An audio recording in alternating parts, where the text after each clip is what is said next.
Ladies and gentlemen, thank you very much for being here. We would now very briefly like to start. So, Mr. Prime Minister, dear friends, dear ladies and gentlemen, I'm extremely proud and honored to be able to welcome you today to Harvard Club of New York. I think you will agree we have chosen a very special location for a very special time for Poland. So this year, not only we celebrate the 100th anniversary of Poland regaining independence, but also we celebrate that not farther than a week ago, Poland was officially recognized by FTSE Russell's as being a developed market. And I think that those two events sum up quite well what Poland has accomplished. It's an incredible milestone on what has to be described as an incredible run. Over the last 28 years since it entered the free markets, Poland has doubled its economic size, it has tripled its GDP per capita, it has avoided recession as the only European country. But today is not about this. Today we want to ask, what's next?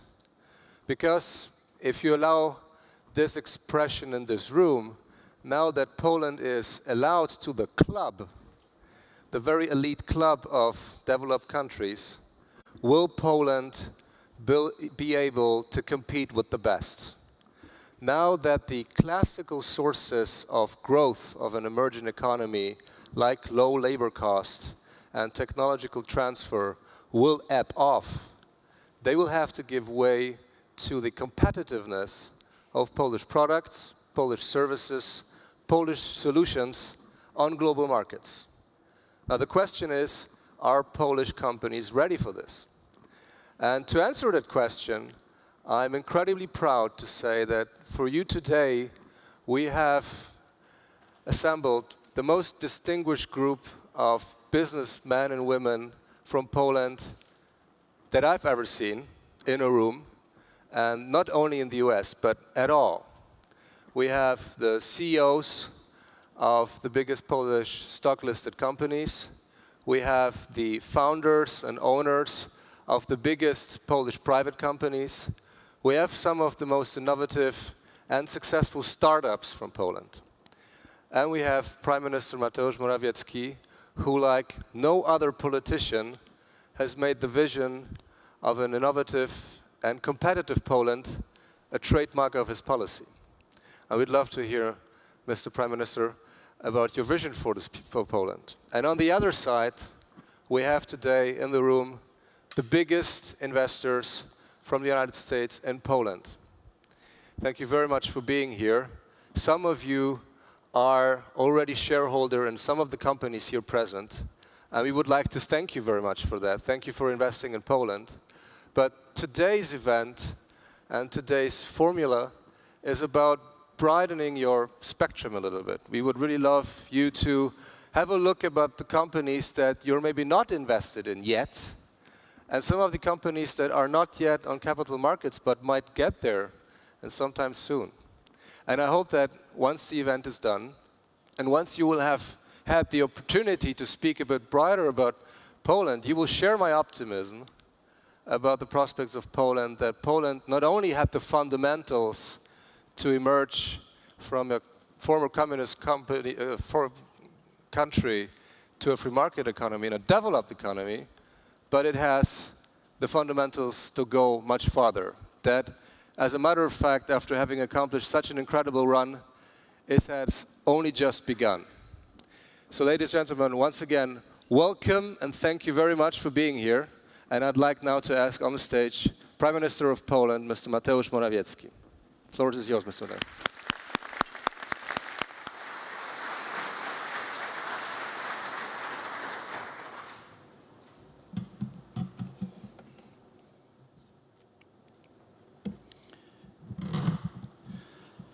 Ladies and gentlemen, it's a great honor to be here today with you and to be able to share with you our vision for the next 20, 30 years. In this very format, Poland, the can-do nation. I like this phrase very much. Last week, Poland was promoted by the FTSE Russell from the group of emerging markets to developed ones. A breakthrough decision, but not surprising. I want to tell you today how we have done it and what we are going to do to keep growing. The Polish journey towards development started in 1989. From the ashes of communism through the difficult reforms, joining EU and NATO. And finally, making the economy more balanced in order to address the citizens' needs. That is the Polish way so far. And we are most proud of the fact that Poland has become a member of the club as a truly social, competitive economy. And it makes us even prouder that the assessment was made upon facts that may be verified. There are strict, tangible criteria. Market and regulatory environment is one of them.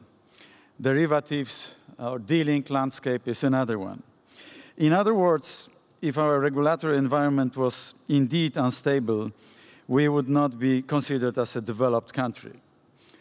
Between 1989 and 2004, GDP per capita in Poland grew by 135%, putting the country among the world's fastest developing countries.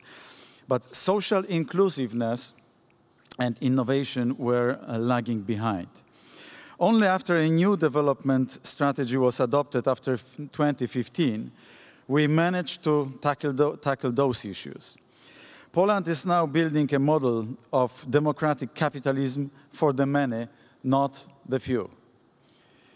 We have implemented one of the most extensive family policies in Europe, measured by level of expenditure. In 2016, we spent 2.5% of GDP on it, which was the 8th largest ratio among developed countries. After the rise of expenditures in the public sector in Poland in relation to GDP, they are finally comparable to those of other developed countries. In 2017, they amounted to around 41% of the Polish GDP, which places Poland on the level of countries as the Netherlands or Germany. Germany is 44. The highest public expenditures in relation to GDP are to be found in France, it's 56%, Finland, 54%, or Belgium, 52%. In the US, I think it's around 40%. So we spend more, but contrary to some others, we focus on young people. While Europe is experiencing the lost decade of its youth, Poland is building an economic environment which combines low unemployment, innovative-oriented jobs, and a stable future for the young people. We have one of the most egalitarian education systems. About 41% of the people aged 20 to 24 are enrolled in an academic institution. And our policy is inspired, our fiscal policy is inspired more by Sherlock Holmes rather than Robin Hood. If something is at the heart of the new Polish way, it is the creation of an innovative and effective system of tax collection. Poland is closing the VAT gap as a global leader and reducing of the informal economy, shadow market. It is not just us boasting about it. There are extremely made measurements that also praise our success. But with improved tax collection, we have also thought of reducing fiscal burdens. Implementing an ambitious welfare agenda can be combined with lowering taxes for small and medium enterprises and a public finance discipline. Poland is proving that this all is possible. It requires will, commitment, and a change of philosophy towards taxation. We are a global laboratory of innovative tax policies, and the experiment is going quite well. In 2019, our country should overtake Portugal in terms of GDP per capita, We've overtaken Greece already, and will be on its way to overtake Italy in the next 5 to 10 years. That is a direct result of a shift that took place 3 years ago, and the moves that we made since current government took over in 2015. And with that, in fact, there is also plenty of room for foreign investment. Contrary to some claims, we are very enthusiastic about this. There are structural deficiencies of our national economy. Due to our communist past, we still have a dysfunctional ownership structure of our biggest firms, a structure which blocks the rise of an innovative economy. It is also a risk factor in the times of economic crisis. And in order to minimize such risk, a number of pro-innovative tax policies and an ambitious public support for venture capital was created. Modeled after Israeli YOSMA, we created the Polish Development Fund that finances various projects, but multi-million investment in the first place. Because we need to build big, the challenge for Poland remains to exit the average growth trap, given that in terms of export complexity, Poland is doing worse than other developed economies. Only approximately 5% of exports of Polish products are high-tech ones, so there is still much to be done. But at the same time, we want foreign investment as much as anyone else. In fact, all CEE countries have the highest positive balance of foreign direct investment. It means that they attract much more capital than they invest in other countries. Not a single other developed country, but Portugal and New Zealand, has such a positive share of foreign capital. Israel's balance, for instance, is 7.2 percentage points, while that of China is 12 percentage points. Poland has the difference amounting to almost 44 percentage points. Barry Eichengreen, a Berkeley economist and world-class expert in global finance, co-authored a piece, "Can Countries Rely on Foreign Savings for Investment and Economic Development?" He argues that over-reliance of foreign capital instead of domestic savings is a risky strategy for countries. Therefore, we changed the structure of our banking sector, making it more locally controlled in line with European law and economic rationality. I can say today that what we have done so far makes us proud, but even more excited about the years to come. With a good cooperation between public and private sector and also foreign investment, Poland plans not just to remain in the club of developed economies, but progress even further. In a minute, as Paweł would have said, we will announce a mentoring program together with PZU and Boston Consulting Group. We want to grant young Americans an opportunity to see for themselves what Poland has become and to participate in developing it even more. The fact that we will have American students eager to visit us also shows that we have truly become a good place to live, to study, to do business. 3 decades ago, almost no one would believe what we have achieved as of today. Can you imagine what will happen during the next 3 decades?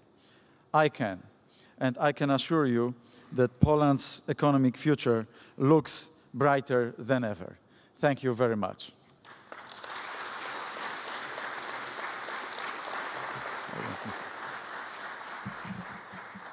Bardzo dziękuję. Chris. So, thank you very much, Mr. Prime Minister. So for the next part, we have something special that we wanted to announce to you, and it is not sheer coincidence that we are here in the Harvard Club. And for this special announcement, I've asked Chris Kettles to be with me on the stage. Chris has been associated with Harvard for the last 17 years. Right now, he's also at Boston Consulting Group. He's the chief economist of the Boston Consulting Group.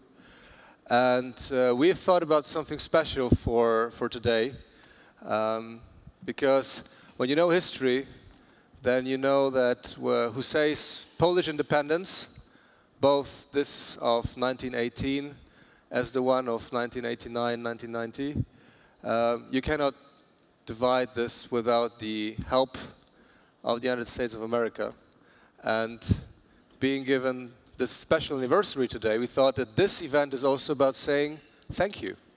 Thank you for the ongoing support that Poland receives, also as a business community from the United States. And we thought that it is the right moment, as Prime Minister Morawiecki said, to also give something back. And we thought, well, what can we give back better than the experience that we have built up over this 28 years in which we've accomplished the Polish success story. And that's why I'm incredibly proud and grateful to say that some of the best CEOs of the biggest Polish companies have accepted to be part of a program in which students of Harvard and some of the top universities in the United States could enroll.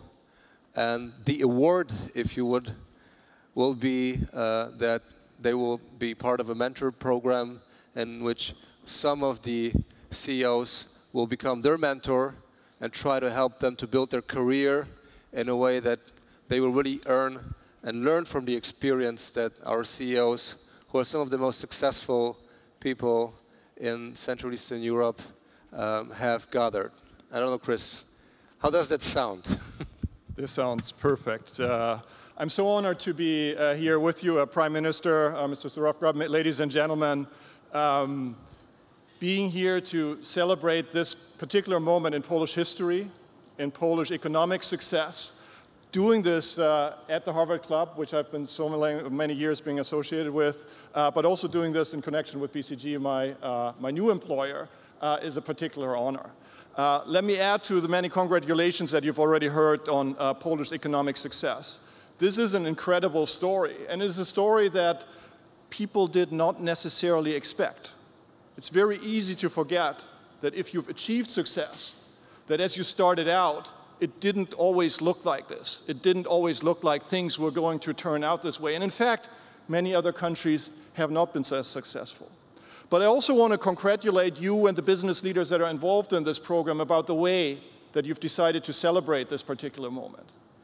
Because the mentorship program really is the perfect way to both give testament to what you've learned over these years, as you build your economy, as you build your companies, but also to make an investment in the future. Because these are relationships that are going to hopefully hold for many years, that are going to benefit both sides of the equation.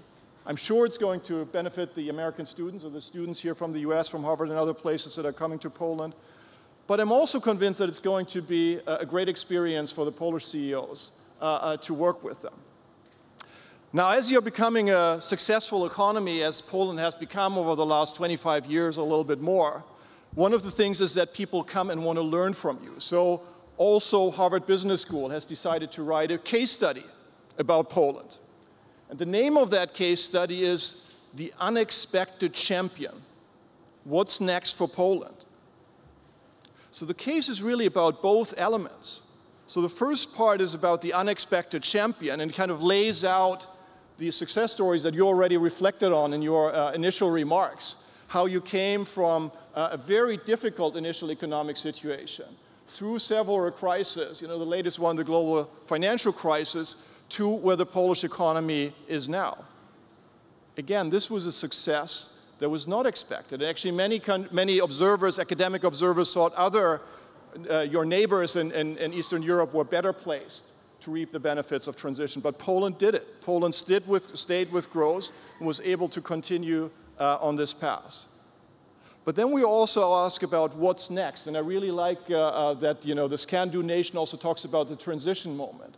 Because what we find in our research is that, the Prime Minister reflected on that, this transition is not easy. It's not just kind of continuing the same 100-meter dash running a little bit faster. But as you're becoming a more advanced economies, a lot of things have to change. Companies have to change. The way that they compete, the way that they organize themselves, the way that they think about competitive advantage. Government has to change. Policies have to change because there's a widespread set of interrelated choices that have to be made. It's not just individual choices and changes that have to be made.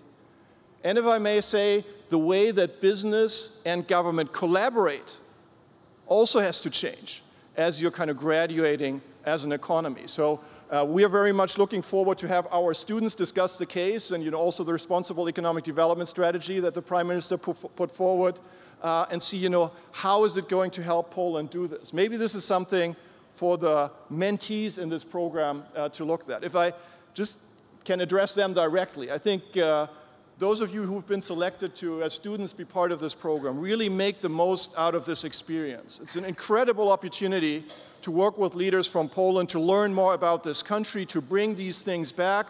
But I'm sure, some part of Poland will remain with you even after that visit that you'll have.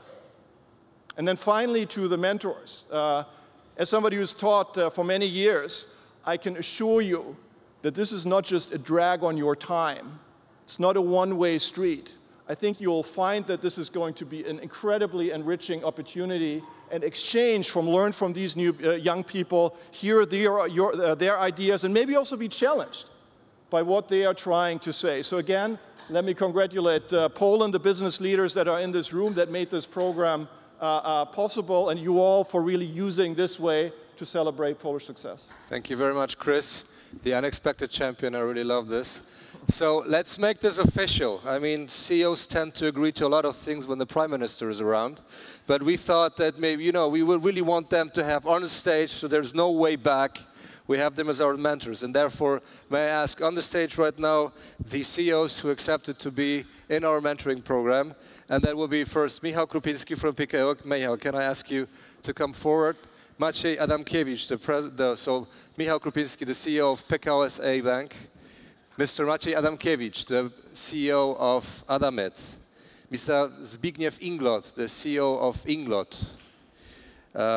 We have Mr. Krzysztof Pawinski, who is with us, with Maspex, absolutely. Mr. Markus Zieger, the CEO of Polfarmer. Mrs. Roxana Ciurysek, who is with PKO SA as well. Mr. Adam Góral, CEO of ASECO. Mr. Roman Pałac, who is with us, PZU Life, running our life business. Franek Kutenczapski, the head of BCG Poland. Mr. Michał Sołowow, who is the biggest investor and owner of the biggest companies in Poland. And Mr. Janusz Filipiak, the CEO of Comarch. Well, the stage is getting small. And I wanted to ask, do we have some students in the room? I believe so. Could you just get up so we can see the students? Do we have some students here? Okay, okay. So, timidly, but they rise. So you know what? Why don't you come on stage? Let's test if this stage is really solid. Come on, come on. As you're in the event, I think you have a pole position for the mentoring program. And I cannot see a thing, but please come forward. And for this family photo, to make it official and to make it a marriage in heaven, I think we need the Prime Minister again to just make sure there's no way back. Mr. Prime Minister, can you just seal this, please? Sure. Come on.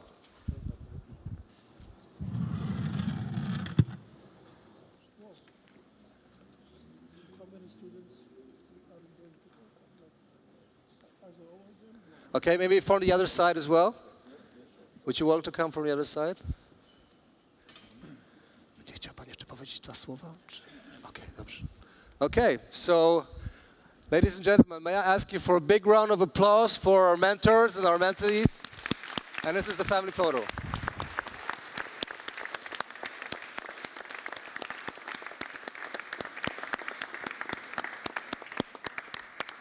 Okay, that's what it didn't hurt. So, thank you very much then. Thank you very much. The scene hold. Thank you. Again, thank you very much. Please, please. Please, please.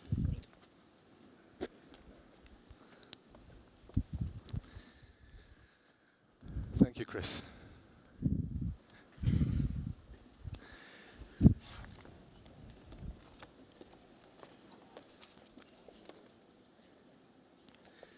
So is Enrique with us?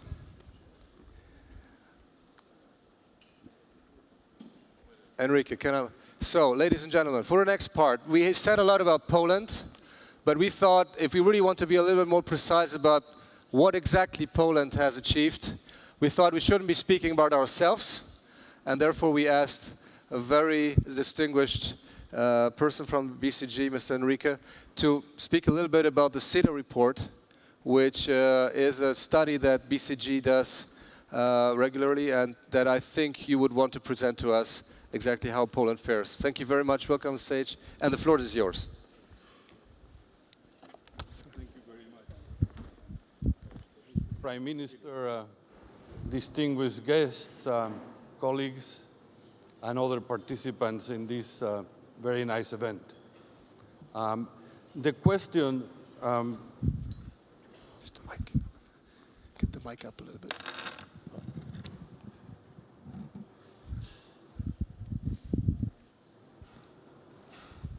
The question that arises after you celebrate the economic progress of Poland is, what has it meant for well-being? And I have a presentation that hopefully is coming up that will try to address that question. And the way that we have tried to address it is by looking at the notion of well-being. SEDA stands for Sustainable Economic Development Assessment. And we've been doing this for a number of years, and this is something that we do covering 150 countries or more in the world. And what we have done in order to judge how countries do and compare countries with each other in terms of well-being is define well-being around 10 dimensions. And what this reflects is that, of course, economic growth is an important prerequisite, but it is a means to an end. The end is to improve the well-being of people. And the question then, and I like the Prime Minister's Sherlock Holmes analogy, is what's the evidence behind the evolution of well-being in any given country, and we are talking about Poland. And I'm happy to say that if I didn't have any more time, but I have a few more minutes, what I could say is it's very clear that while Poland has evolved from developing to developed, from emerging to advanced, in economic terms, it has also done so in terms of the well-being of the nation and its population, and I will show you a few facts to that effect. In our ranking, the simple number, when we started, Poland was number 42 of 152 countries. It is now 32. That is a huge improvement. If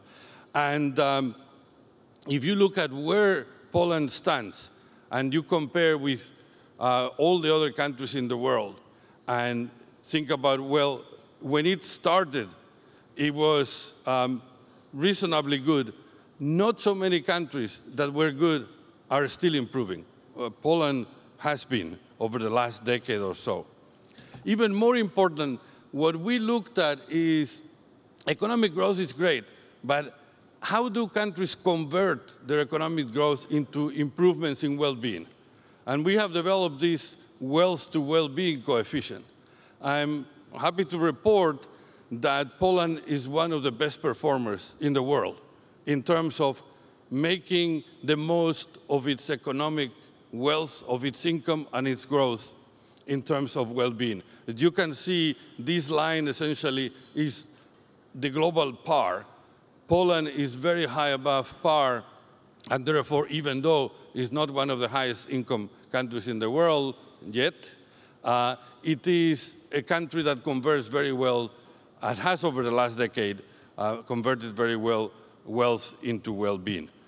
When you look at the 10 dimensions that define well-being in our research, you can see that there's been very significant improvement in a number of them.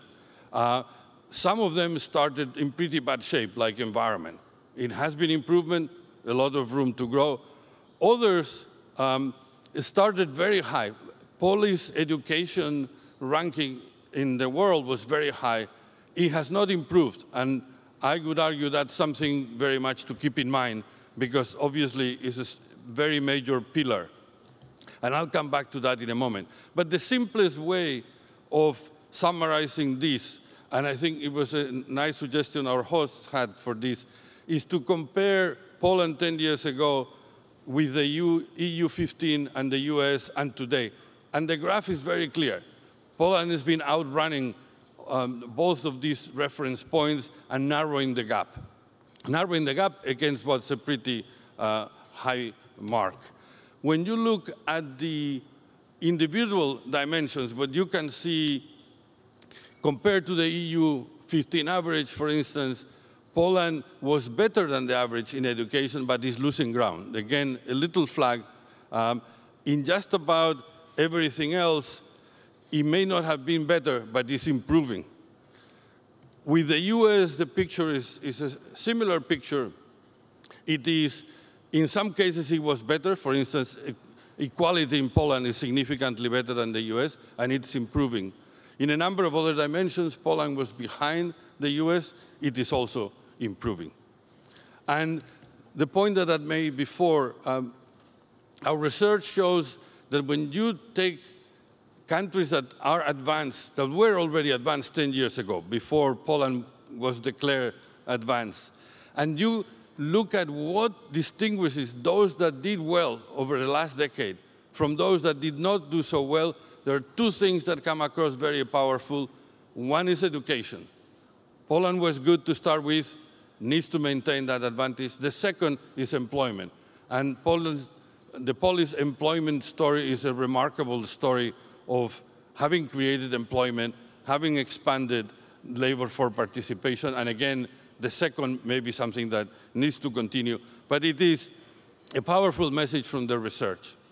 And I'm going to be very brief, and I'll be happy over lunch to answer questions that you have, because I'm going to end up with one interesting additional angle on this. As you know, probably the UN produces a happiness report. And we've compared our well-being analysis with the happiness report. So if you are above the line, you are relatively optimistic. If you are below the line, like Poland, you are relatively pessimistic. So I have been in Poland. I did not pick this up, but the data suggests that you Poles are fairly pessimistic, that you think that things are worse than they are. So maybe this will catch up with the Polish perspective, and the fact that things are improving will become increasingly recognized. Again, the message is a very simple one. It is good that Poland has made economic progress. It is even better that it has converted that economic progress in improvements in well-being. So congratulations on both fronts.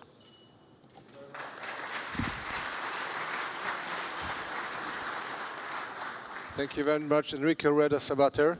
I think right now we need to rebuild the stage for a second, because we're coming over to our panel discussion, but I really like the question of the unexpected champion. So looking at how Poles perceive their well-being and their satisfaction, it means that we are champions and we didn't expect it.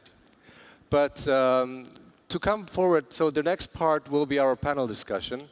And for this, I will be more than happy to welcome Jade Barker from Reuters here on the stage. Again, I believe we will have to rebuild the scene very quickly. But Jade, maybe I could already ask you. So Jade is a moderator and anchor for Reuters.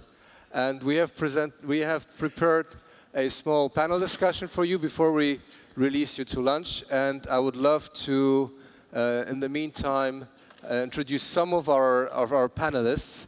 So may I ask to come forward Mr. Michał Krupiński, who is the CEO of PKO SA, Poland's second biggest bank. May I ask Paweł Borys, who is the CEO of PFR, Polski Fundusz Rozwoju, the Polish Development Fund, a new institution which is part of the entire government strategy. May I ask Roxana Ciurysek, who is with PKO SA, and she's running the asset management and private banking arm for PKO SA. And may I also ask Mr. Michał Sołowow, who is the biggest investor in Poland, owner of several companies active in the chemical industry and development, one of the biggest investors in Poland. And I would love to ask Mr. Jarosław Królewski, who is the CEO of one of the most innovative startups. You would expect that I say Poland, but I actually want to say in the world. And I hope we can speak about this a little bit more. And once we get this off the stage, we can get going for the panel. Thank you very much.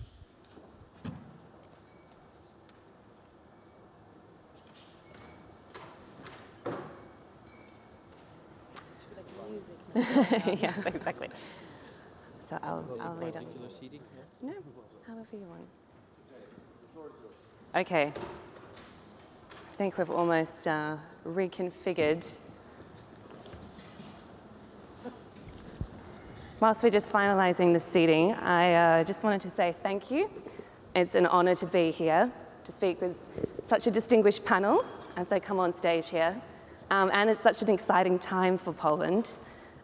Before we launch into the discussion, I do want to ask for your forgiveness with my pronunciations of any Polish names or words. I apologize in advance. I have been trying to practice, but I will try my best. The topic conversation for this panel is, of course, from developing to developed. And of course, it couldn't come at more of an apt time for Poland just following this upgrade by the FTSE Russell. The move is certainly a recognition of the speed and scale of development of Poland's capital markets and overall economy, as we've been hearing today. It has been extremely successful and come on in leaps and bounds, far beyond what many may have even expected. But of course, as you all know, it hasn't always been smooth sailing. Poland has had to overcome a few bumps in the road, so to speak. So that's where I wanted to start off this discussion and just address briefly how Poland got to this point. So I thought that the best person to perhaps kick this off would be Michał Sołowow. I hope I did a good job with that. Of course, you're an extremely successful entrepreneur, but you did start small in a similar way to Poland. Through your own personal experiences, did you ever imagine that Poland would reach this point? What were some of the challenges that you had to face in your own personal journey? Good afternoon, ladies and gentlemen.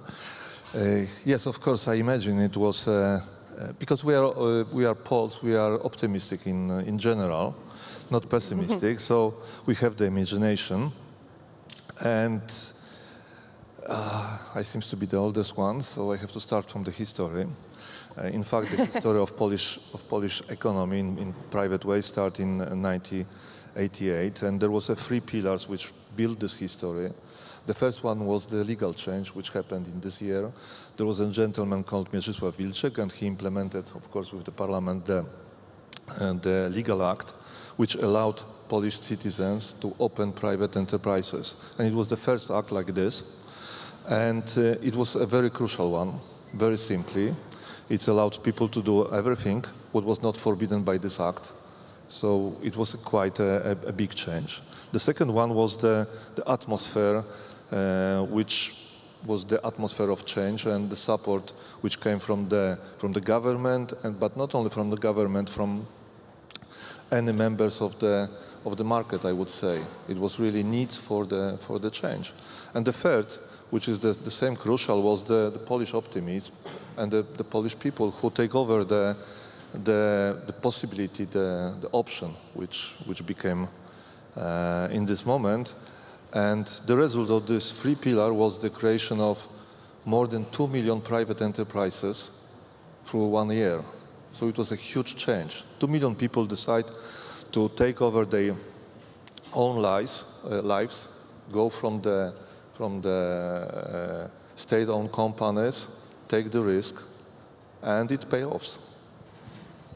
Pavel, Boris, what do you think is behind the secret to Poland's success, so to speak?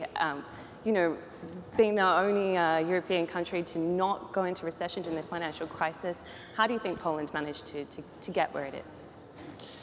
Good afternoon. So in early 90s, I was in the high school, so I can recall all these details of the reform. However, I actively participated in the capital market for over almost 20 years.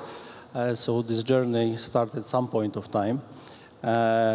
Of course, the Poland was extremely successful because the GDP per capita more than doubled over that time. To be exact, the personal incomes increased 160% compared to Ukraine, which is basically below the level from 1991. It is one of the best results in transition economies. And of course, Poland enjoys more than 26 years of uninterrupted GDP growth, so it's among very limited number of countries who was so successful. I also believe that we are optimistic. We are very ambitious. We have entrepreneurship spirit. And this is behind this success. And of course, there was a common understanding that we would like to join the European Union, we would like to join the NATO, which created the proper framework and government and policy goals. As a country, as economy, we are well diversified across industries. At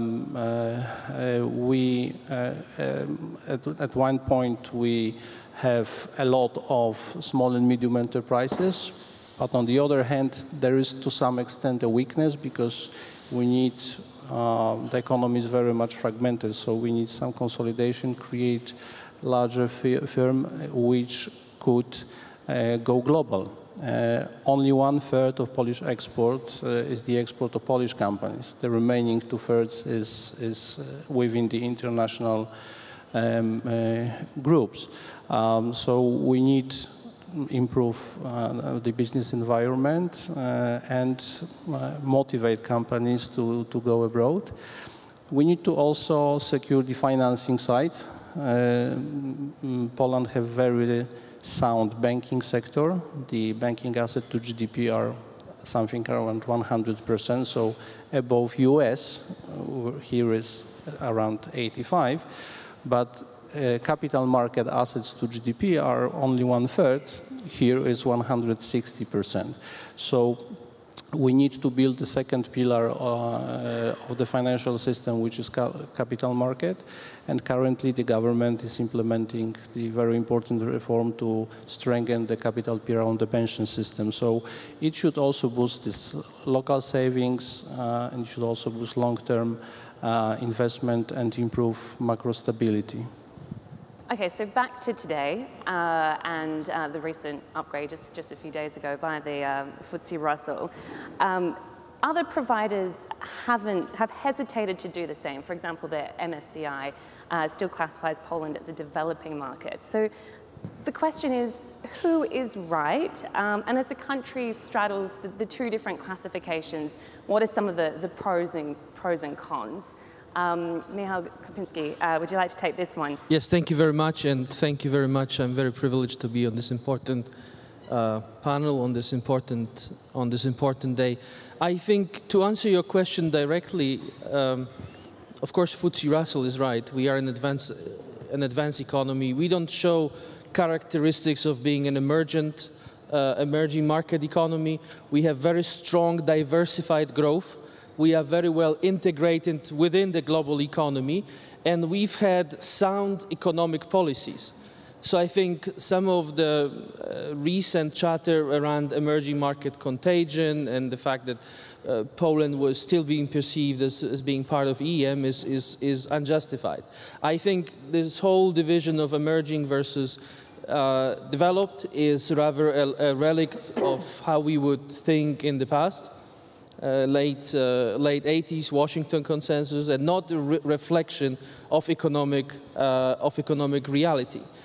We have very limited FX exposure, current account surplus, and contrary to some other emerging markets, I think we have shown we're very resilient. Including what you just said, 12 years ago we have avoided crisis. Paweł Borys was telling us about the resilience of the Polish banking sector, the fact that we are entrepreneurial, export-driven, integrated very well within the global economy. So I would say, the advice to people working on different indices would rather be to divide groups of countries into the ones that have been running very sound economic policies and have shown resilience, and the ones who've been simply irresponsible. And for sure, we are not in the second group. Are there any advantages, though, to being classified in two different ways? Is it perhaps better to be a bigger fish in the emerging pond? I think, and I hope, we've seen some reshuffle in shareholders. So far we haven't suffered, and I think the fact that we still form part of MSCI is also good because we can tap into different pockets of liquidity. And look at the Polish banking sector. What we offer is stability. The sector is liquid, well capitalized, has one of the highest rates of growth in lending in Europe. So growing very fast, yet in a very stable way. So what I'm getting at is, if you want emerging market-like growth and stability, then I think Poland is a very safe bet. Roxanne, I want to bring you into the conversation as well. I mean, from your perspective, how do you think the reclassification can impact investment? And being classified as both, does that open up Poland to an even broader base of investors? Well, reclassification is definitely, we view it as an acknowledgement of the progress of the Polish economy. I would say it is really a label, we can think of that. I have been working in London for over 20 years with international investors, and for the last many years they viewed Poland as a developed market. We can discuss being partly in one bucket of emerging and developing gives us a broader access to investors. However, really investors looking at the region, at the developed markets, they are they know the economy, and the economy speaks for itself. So reclassification itself, we truly can think in terms of pure mathematics that happened. I guess the key question to us is, having been having been classified as developed now, is how we grow into it and what we do with this. So it is first such an event in a decade, such a classification, hence there is no benchmark we can look at. But I viewed it very positively. And in terms of what the possible impacts would be on businesses, Jarosław, you run a company specializing in artificial intelligence. You've scaled it globally. You were just telling me actually before we came on stage that you've just opened up your office here in the US. Congratulations, just a few hours ago. How do you think this upgrade can impact businesses like your own? Thank you. At first, it is a great pleasure to be here. This kind of empowerment for young companies, for the next generation of the entrepreneurs, is a really big thing, especially for me. I'm from a really small village in Poland, so this is quite big even for me personally as well. And I think, that nothing is perfect and innovative in the same time. So all the processes which is visible in economy is quite natural. And I, of course, also think that the biggest challenge for the business and also for the societies is some kind of homogeneity.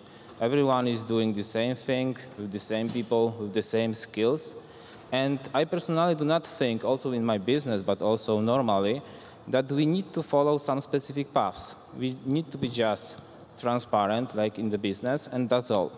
And what is the power, I think so, of this innovative company is that we are just based only on 3 pillars. The first one is the meritocracy.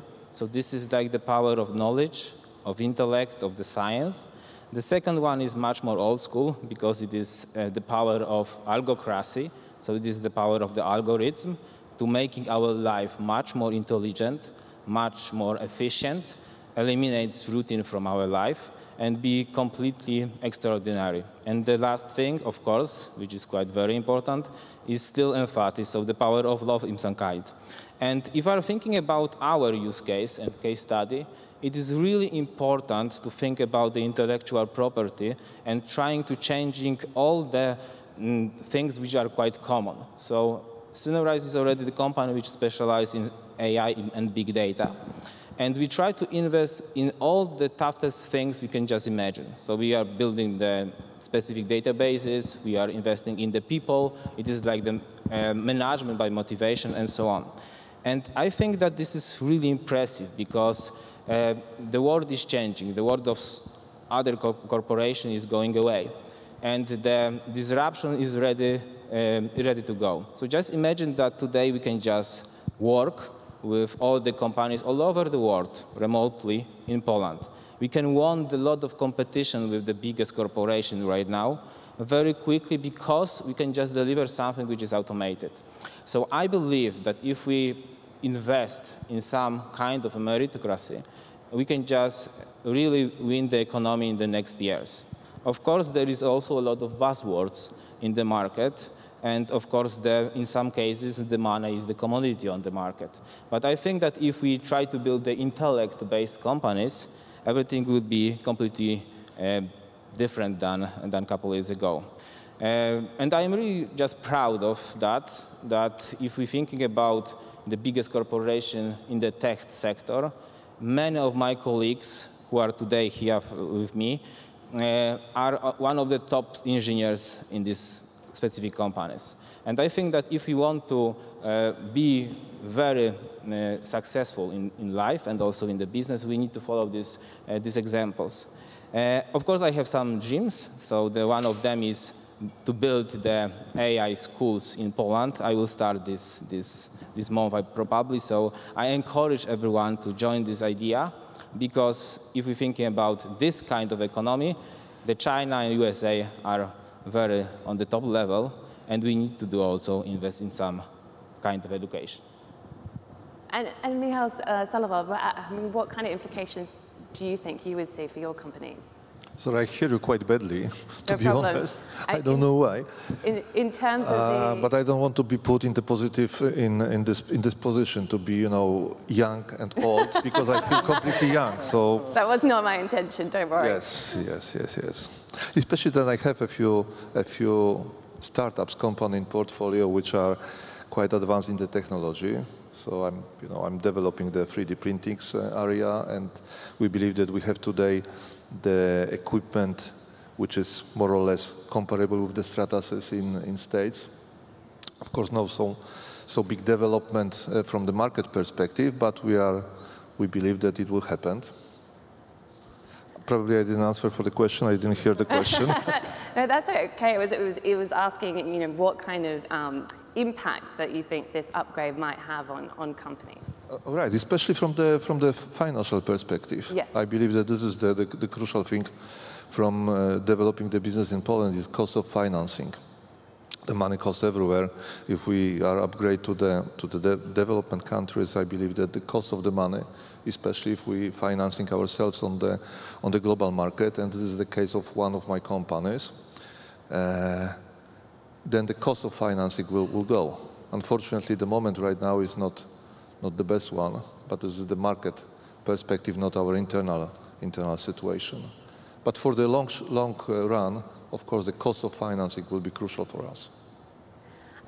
One of the things, one of the interesting things, and perhaps would be on some investors' minds, is the timing of the upgrade. It also coincides or comes amid increased tensions between the EU and Poland. The two are not always aligned in their views.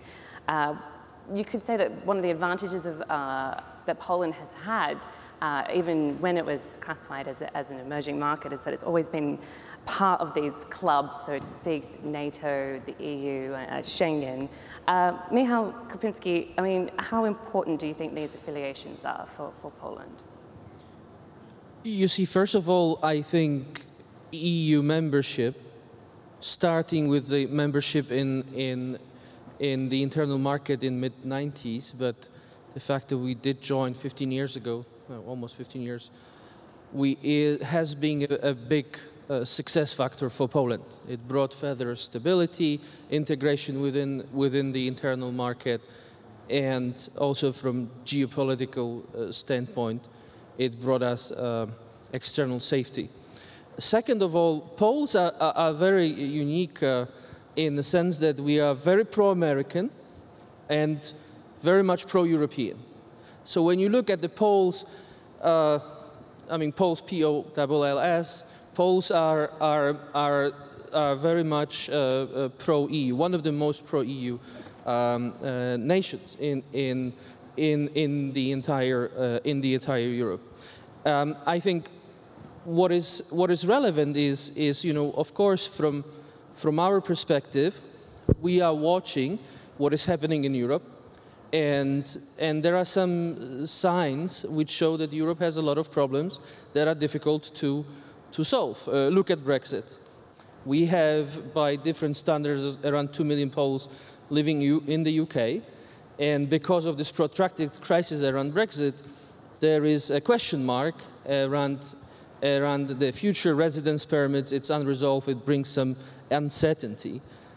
We have a situation where with the UK departure, I am concerned it will be much more difficult to push through with market reforms in Brussels. And I say this, I used to, was my first job after studies, I worked as one of the first Poles in Brussels for a couple of years, back 15, 20 years ago. And I can tell you the British vote was always very important to be able to bring in reforms, and I'm concerned now without EU it will be much more difficult to reform EU itself from a governance market perspective, and we are concerned that we will be left with a French president chasing Polish truck drivers on the free provision of services. So this is certainly not the Europe we want. Also, you know, Poland has regained its democracy quite recently. It's been quite recent, and there's always a big reservation towards this paternalistic approach, where you receive teachings, and there's always a notion of, you know, imposing things on a certain country, and I think this is why you do see some pushback from not only from Poland but other countries in Central Europe, Central and Eastern Europe. But certainly we are very much pro-European. Poland will be there as a member of the EU, and we would like to be seen as a voice of pushing for reforms within the EU and pushing for greater accountability. I think you know, we have a democratic system. Our politicians are accountable. You know, we've had government reshuffles and changings over the last 25 years, and it boils down to accountability. I think there are some reservations in Poland around the fact whether Brussels is fully accountable, given, for example, Brexit and its protracted crisis around Brexit. But I'm a simple banker, so maybe not. Well, you know, it's not my topic. Does anyone else have anything to say on the matter? No one wants to jump in. Where does Poland go from here now? Pavel, perhaps if we can hear from you. I mean, what do you think its next goals should be? What can its next competitive advantage be? If I knew, I would be so rich, such Mr. Stołow. Of course, so far the growth in Poland was rather... Honestly, I don't know too. So far the growth in Poland was more extensive. So Poles have worked very hard. Now the growth has to be more intensive. So we need to come from providing service to providing products. And this is what Mr. Adam Góral, the CEO of ASECO, is sometimes saying that, okay, we have very strong IT sector, but if this only programming, you know, it's not so much value added, and we need to create products we could sell abroad. The same is, for example, with furniture sector. Maybe some of you don't know that Poland is one of the leading producers of furniture, very high quality, but there is no Polish brand recognized abroad. So we need to come from service to products. We need to further secure so-called level playing field. So level playing field in the dimension of European Union, of course. We have some concern with the freedom of services. We need to secure the level playing field between small companies, big companies, and we need to secure a level playing field in the society. So what is economists very often indicates that education is the key. And in education, it is very important that there is a mobility within different society groups. So people from rural areas could also win on the lottery and have a great success. So education is very important. Still, we have a lot to do in terms of improving infrastructure, to strengthen local capital savings, because, okay, we are developed, but still the incomes in Poland are 68% of European Union average. So from develop at this point of time to reach is, you know, some time to go, and it requires time to create wealth.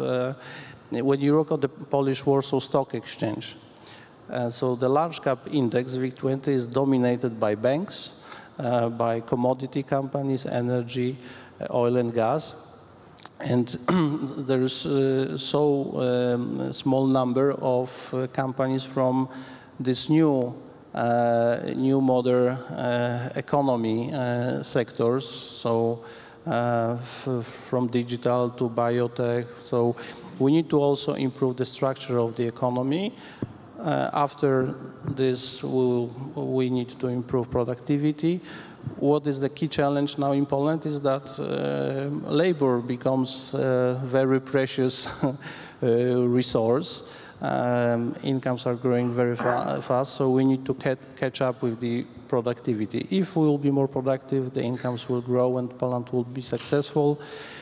This new technology is also some solution for one of the key challenges for Poland, which is demography. So artificial intelligence, robotics, this is also, I wouldn't be afraid of that. This is also a part of the solution.